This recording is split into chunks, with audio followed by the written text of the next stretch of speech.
Bismillahirrahmanirrahim. Assalamualaikum warahmatullahi wabarakatuh. Waalaikumsalam warahmatullahi wabarakatuh. Amin ya rabbal alamin. Ya, memang semua orang Islam itu menginginkan dirinya itu masuk surga.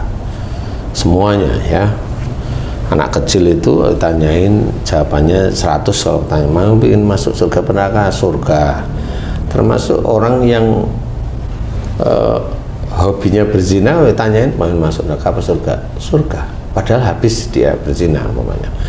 Orang yang mencuri mau masuk surga apa neraka? Dia tetap bisa aja masuk surga. Orang-orang kafir pun dia ditanya pengen masuk neraka apa surga. Ya. Koruptor itu udah numpuk uang banyak itu juga ditanyain mau pengen masuk mana Pak? Neraka apa surga? Surga dia.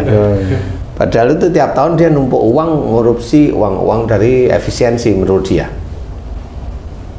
Dia tetap jawabannya surga. Tapi Allah tidak ketipu dengan mulut-mulut orang-orang yang seperti itu. Jadi unsurnya adalah satu, takwa. Inna akramakum indallahi atqakum. Jadi sesungguhnya orang yang mulia di hadapan Allah itu adalah orang yang bertakwa. Nah, orang bertakwa inilah yang nanti Allah akan memberikan bonus, yaitu rahmat, sehingga orang tersebut, orang yang bertakwa tersebut akan masuk surga. Jadi semua orang pasti ke situ. Cuma takwa inilah yang akhirnya menjadikan seorang Islam itu morat-marit. Dia mengaku bertakwa, dia mengaku pengen surga, tetapi bagaimana jalan menuju surga? Morat-marit. Ciri-ciri bertakwa itu seperti apa, Ustaz? Ciri-ciri bertakwa itu, aduh, di mata manusia kelihatannya ya kayak sholat itu ya. Di mata manusia ya, karena seorang bersolat itu kan dia tergantung niatnya. Amal itu tergantung niatnya, Ci. Kalau dia amalnya dia lakukan adalah sholat, tapi niatnya apa? Untuk dunia, ya dia nggak akan dapat pahala, nggak akan dapat amal soleh di titik dia kerjakan tersebut. Dia sedekah, niatnya untuk apa? Untuk kaya, dia nggak akan dapat dia pahala di akhirat nantinya. Padahal di mata manusia itu mereka berbuat sesuatu kebaikan ya? Iya, di mata manusia, karena mata manusia itu fana, jadi memang mata bisa menipu siapapun. Tapi namanya malaikat raqib atid itu dia hanya patuh kepada Allah, jadi tidak patuh kepada manusia, dan itu harus dimengerti. Nah, seseorang yang mau masuk surga ini butuh screening yang ketat, yaitu ketakwaan. Memang orang yang banyak berbuat salah, kemudian dia tobatnya terlambat atau tobatnya kurang, karena apa? Karena imannya kurang, sehingga pada saat dia bertobat, dia mohon ampun kepada Allah Ta'ala, masih belum bisa menyelesaikan dosa-dosanya. Nah, bagi orang-orang yang bagaimana orang itu bisa masuk neraka, yaitu sudah dijelaskan dalam Quran. Apa nih? Salah satu contoh dalam Quran ceritakan wala nutikannahum minal adabil adna dunal adabil adbari la'allahum yarji'un. Nah, ayat ini menceritakan seseorang di dunia dan seseorang di akhirat, dan bagaimana nanti dia kembali agar mereka kembali. Nah, seseorang di dunia diceritakan, sungguh aku timpakan kepada mereka siksa kecil di dunia. Siksa kecil di dunia apa? Sebelum siksa besar di akhirat. Siksa besar di akhirat apa? Ini satu ayat ini tidak terputus, masih satu ayat. Kalau siksa besar di akhirat berarti ini dia seorang ini masuk neraka. Nah, kalau siksa kecil di dunia ini apa? Siksa kecil di dunia, kalau kamu tersiksa di dunia itu apa? Rumahmu, mobilmu, atau tubuhmu? Tubuh. Padahal tubuh itu identik dengan sakit atau musibah yang menimpa kamu. Sakit atau patah kaki atau patah tangan dan sebagainya, itu musibah-musibah. Nah, sebenarnya siksa kecil di dunia ini termasuk orang sakit. Orang sakit ini dia sebenarnya diceritakan oleh Allah Ta'ala bahwa wa ma asabakum min musibatin fa bima kasabat saydikum. Apa saja musibah yang kau terima itu disebabkan dari buah tanganmu sendiri. Jadi seorang Islam itu harus memahami bahwa ada dosa yang selalu dia lakukan terus-menerus, sehingga Allah mengingatkan dengan sakit tersebut agar orang Islam tersebut itu kembali ke jalan Allah. Sebenarnya sakit itu ada rasa sayang Allah, agar orang Islam tersebut atau siapapun orang itu kembali ke jalan Allah. Jangan lakukan hal tersebut. Saya kasih contoh, orang sariawan berarti masalahnya dengan mulutnya. Kalau mulutnya sobek berarti mulutnya ini pedas. Kalau ngomong pedas. Nah, di titik itu dia akan sariawan. Tapi kalau seorang yang omongannya pedas tetapi belum sakit sariawan, ringan, saya menerjemahkan, apa orang itu imannya nggak kuat. Udah itu aja. Kalau imannya lumayan kuat, dia akan pecah sendiri mulutnya. Muncul sariawan itu bisa banyak, bisa puluhan di mulutnya pada saat dia taubatan nasuha tentang kalimat dari mulutnya. Itu kalau sariawan. Kalau mamanya kepalanya sering pusing, cekut-cekut dan sebagainya, ini urusannya dengan pikiran dia sendiri. Jadi dia berpikir ini pasti menyalahi aturan atau syariat Islam. Melamun yang berlebihan, emosi dalam berpikir, suuzon dalam berpikir, kan seperti itu. Sama, itu juga dilarang oleh Allah Ta'ala. Orang yang sakit jantung itu berhubungan dengan sesuatu darah yang dikeluarkan ke seluruh tubuh. Darah dari tubuh yang tidak baik dicuci, ya, kemudian digabung dengan oksigen, kemudian digabung dengan jantung, dialirkan ke seluruh tubuh. Memompa, ya. Untuk memompa, berarti fungsinya jantung itu adalah untuk menggerakkan tubuh. Jadi kalau jantungnya bermasalah, berarti dia dalam menggerakkan tubuhnya setiap hari ada masalah. Yaitu biasanya kalau hubungan dengan jantung itu dengan emosi atau amarah. Kalau seorang itu jantungnya bermasalah, insya Allah amarahnya cukup tinggi, termasuk orangnya ya kaku dengan emosi. Nah, itu hubungannya dengan jantung. Nah, disinilah sebenarnya orang harus paham, kalau dia didiagnosa oleh dokter sakit jantung, insya Allah berarti dia ada dosa di hadapan Allah Ta'ala. Siapapun orangnya, entah itu orang biasa, orang punya ilmu, orang ilmu apalah, orang ilmu ini, atau pengajar, ataupun ilmunya ilmu agama, sama Allah tidak melihat. Kalau orang yang punya ilmu agama terus nggak sakit, nggak ada. Al-Quran itu untuk semua manusia. Manusia, semua manusia. Manusia yang non-muslim ya boleh silakan baca Quran. Manusia Islam ya apalagi Quran itu adalah pegangan hidupnya. Jadi harus difahami. Jadi kalau ada orang tetap dia itu sakit, berarti dia menyalahi ayat tadi bahwa apa saja musibah yang kau terima disebabkan dari buah tanganmu, berarti dia ada dosa. Apapun, siapapun, jabatan apapun yang dia miliki di hadapan orang atau manusia, tidak peduli Allah. Karena nanti di akhirat Allah tidak peduli bahwa oh dia seorang petani, oh dia seorang dosen, oh dia seorang politikus, enggak, dia seorang pendakwah, enggak peduli Allah itu. Yang Allah pedulikan itu hanya ketakwaannya kepada Allah, hanya itu. Nah, kalau orang seperti itu sudah jelas dia akan jelas masuk neraka, jelas kok itu. Apalagi tobatnya enggak pernah tobat tentang kesalahan dan dosa-dosanya. Dia kaku, dia happy aja dengan kekakuan. Dia keras, dia happy dengan kerasnya. Nah, kalau dia Islam, oh saya kan ngikutin sahabat Nabi yang namanya ini, oh ya tidak boleh seperti itu. Yang kita lakukan kan sebenarnya harus mencontoh pada Rasulullah, lemah lembut dan sebagainya, tidak bisa. Nah, orang seperti itu ya selesai. Karena Allah menyuruh tetap kita itu belajarnya pada Rasul. Oh, Rasulullah itu contoh yang baik, iya, contoh yang baik, uswatun hasanah. Jadi kita harus mencontoh.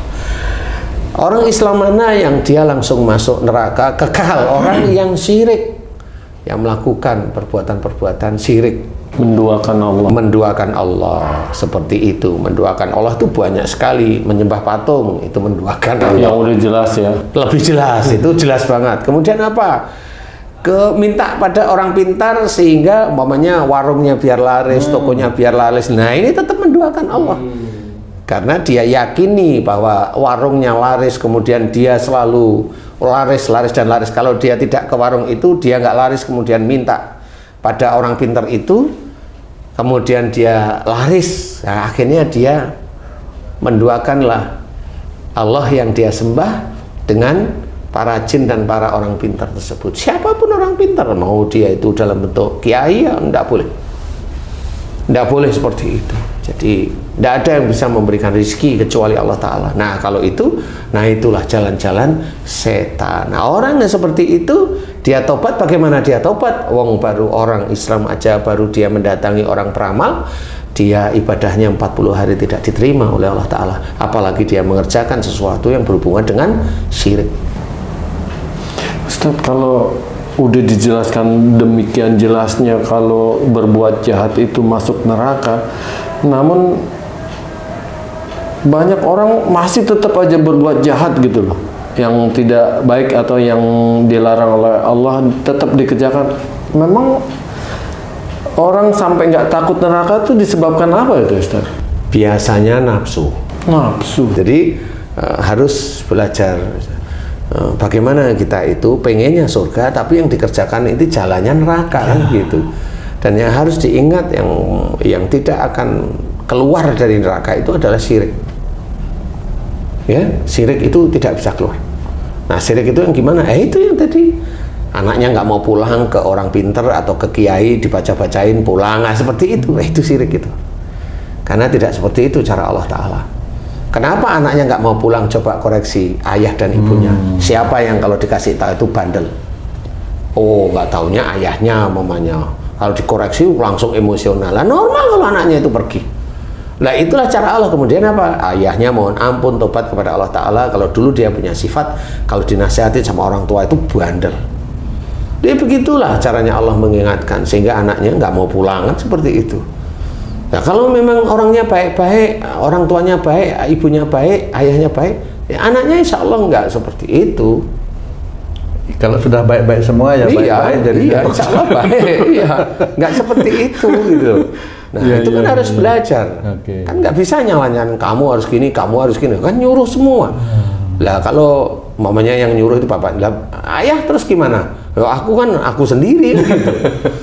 Karena ada orang, wah ada ini, akhirnya yang bilang rokok itu haram, nggak taunya dia ngerokok mamanya. Nanti tanyain, loh Ustaz bilang rokok haram tapi kok ngerokok? So what gitu loh. Malah jawab so what gitu. Dia mengambil yang lain berarti itu dalilnya. Lah kan jadi lucu jadinya. Nah berarti dia masuk kabura maqtan indallahi an taqulu ma la taf'alun. Jelas seperti itu. Dia memberikan, menyuruh orang lain itu berbuat baik, tapi dia mengerjakan. Ya itu sama. Jadi kalau memang ingin masuk surga, jalanin surga beneran, jangan main-main. Umpamanya kayak Haji C, ini Haji C nih, PR-nya ya. Haji C nih, suatu ketika memang nggak boleh keluar sama istrinya, nggak boleh. Suatu ketika keluar minta pijat, pijat, nggak ngomong-ngomong nih. Haji keluar kemana nih? Ke mana umpamanya? Ke hotel dekat Tangkuban Perahu umpamanya, kan gitu. Tapi pijat kan nggak ada yang tahu sih. Iya. Iya toh? Tapi yang tahu kan Haji sama tukang pijatnya. Sama tukang pijat. Nah, tukang pijatnya nggak tahu. Yang di sini kan nggak ada tukang pijatnya masalah. Yang ada kan Haji, saya, kamu kan gitu. Sama HP tukang pijat ada ya. Nah, di sini kan akhirnya bisa diketahui bahwa ini Haji salah. Oh, gitu. Apalagi pijatnya yang aneh-aneh ya itu nggak boleh seperti itu. Nah kalau itu dikerjain kan jadi masalah di kemudian hari. Bukan dengan istrinya, dengan Allah sebenarnya. Jadi kita harus memahami bahwa bagaimana kita itu cara untuk tidak masuk neraka. Bisa aja mulut kita itu masuk neraka. Kenapa? Mulut kita ngomong itu nggak enak, nggak nyaman, keras, kaku, emosional. Sama besok mulut kita itu walaupun tapi itu kan dengan basic dia itu amal solehnya diperhitungkan dulu. Kalau memang besar dosanya ya sama seperti umpamanya kalau saya dakwah itu merasa saya lebih pintar. Dalam saya dakwah, saya itu merasa lebih pintar dari orang-orang yang saya dakwah. Loh, itu langsung masuk kesombongan. Saya nggak tahu, tapi saya sebenarnya ngerasa, saya dipikir-pikir bener ya kalau saya dakwah itu merasa lebih pintar dari orang-orang lain.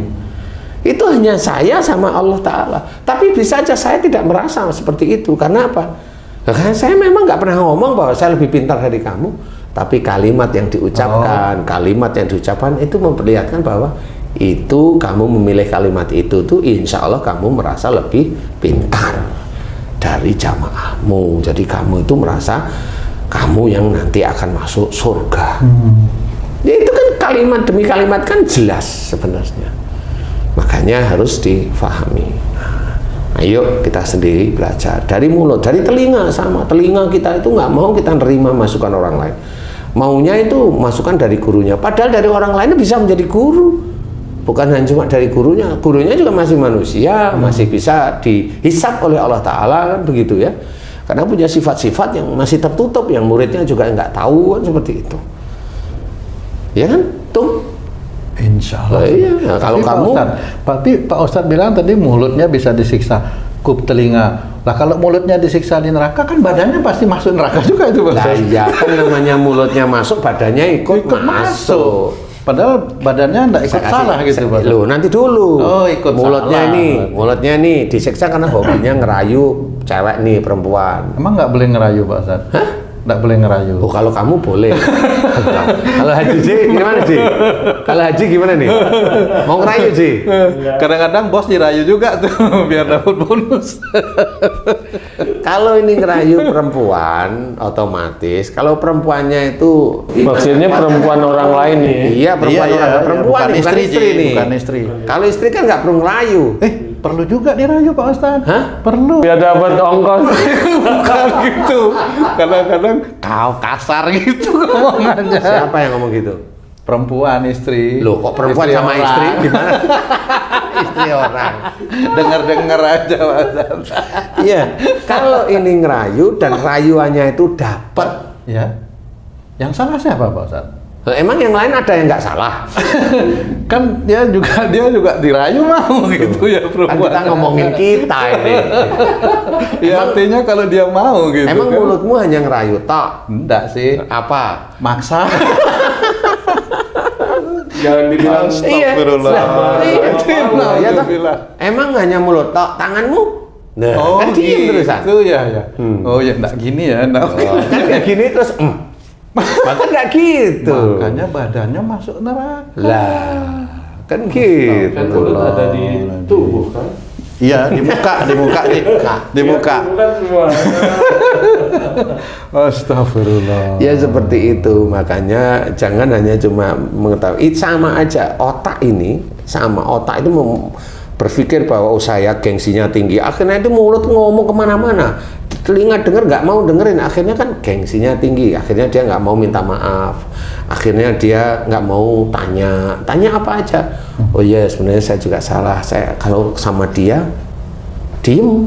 Nah, kita diem sama orang-orang yang merasa kita lihat itu di bawah, kita diem, nggak pernah mau tanya.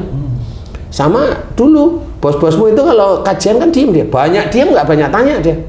Iya sih, seolah-olah merasa sudah paling benar. Iya, sama seperti itu. Itu kan gengsinya tinggi. Gengsinya kenapa? Karena dia pimpinanmu. Ya gengsinya tinggi. Nggak mau dia kalau tanya nanti salahkan ustadznya, akhirnya derajatnya turun. Padahal pada saat dia itu bertanya dan dia dengan tulus, loh dia itu malah jadi whistleblower dia. Whistleblower, tahu aja Pak Ustadz. Iya, jadi whistleblower itu di hadapan Allah Ta'ala. Oh iya, benar. Whistleblower itu sebenarnya. Dia mengajak orang lain itu paham bahwa dia pimpinan itu nggak mau, nggak merasa hebat, nggak merasa tinggi, nggak merasa betul di hadapan Allah. Tapi ya. kan rata-rata pimpinan ya begitu itu mukanya kaku. Kita harus berubah, pahami bahwa seorang Islam itu tetap bisa masuk neraka. Jadi jangan merasa hebat, jangan merasa tinggi hati apapun. Semua apapun yang kita kerjakan itu ujian dari Allah Ta'ala. Semua yang dititipkan oleh Allah Ta'ala, mau istri, mau anak, mau harta, mau rumah, mau mobil, mau telinga, mau mata, mau kaki, mau tangan, itu titipan Allah Ta'ala dan menjadi ujian bagi kita. Nah, kita mau apakan sekarang? Iya. Kalau kita ingin masuk surga, kita harus ngikutin sunnah Rasulullah. Ya, ini benar, harus pengen masuk surga, ikutin sunnah Rasul. Kalau ingin masuk neraka, ya ikutin nafsumu. Nafsumu kan nggak karu-karuan nanti. Seperti itu. Nah, mudah-mudahan bermanfaat. Amin. Bagaimana kita harus meluruskan tauhid kita, menguatkan iman kita, bertakwa pada Allah Ta'ala, dikuatkan beneran. Karena Allah, semua yang kita kerjakan di dunia ini, kerjakan yang baik-baik, lillahi ta'ala. Itu kunci nomor satu. Innamal a'malu binniyat, itu jelas kuncinya, karena niat itu memang akan menjadi dasar utama amal-amal kita. Seorang beramal, dia melakukan perbuatan baik, tapi dia niatnya bukan karena Allah Ta'ala, nggak akan dinilai oleh Allah. Jadi harus ketahui seperti itu. Mudah-mudahan manfaat. Wallahu a'lam. Amin, amin. Alhamdulillah. Terima kasih banyak Pak Ustaz penjelasannya. Sahabat beriman dimanapun berada, demikian tadi penjelasan dari guru kita. Mudah-mudahan ini bermanfaat untuk kita semua, khususnya bagi kami yang ada di sini. Saya Tung pamit diri, sampai jumpa di video kami yang lain. Wassalamualaikum warahmatullahi wabarakatuh. Waalaikumsalam warahmatullahi wabarakatuh. Alhamdulillah.